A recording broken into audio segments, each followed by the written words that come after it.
Hello guys, അസ്സലാമു അലൈക്കും. പുതിയ വീഡിയോയിലേക്ക് എല്ലാവർക്കും സ്വാഗതം.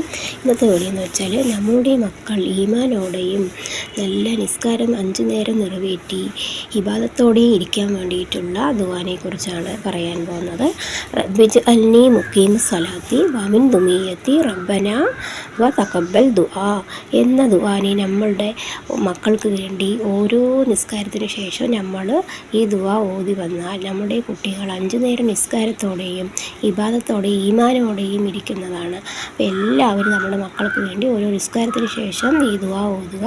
ഇതിൻ്റെ അർത്ഥം വന്നിട്ട് അല്ലാഹുവേ ഞങ്ങളുടെ നിസ്കാരത്തിനെ നിലനിർത്തിത്തരണേ. അപ്പോൾ അതേപോലെ നമ്മുടെ മക്കളുടെയും നിസ്കാരത്തിനെ നിലനിർത്തിത്തരണേ. എൻ്റെ അല്ലാഹുവേ ഈ ദുആ ഏൽക്കണമേ എന്നാണ് ഇതിൻ്റെ അർത്ഥമാക്കുന്നത്. അപ്പോൾ ഇൻഷാ അല്ലാഹ് എല്ലാവരും ഓതുക ഓരോ നിസ്കാരത്തിന് ശേഷവും. എല്ലാവർക്കും അസ്സലാമു അലൈക്കും.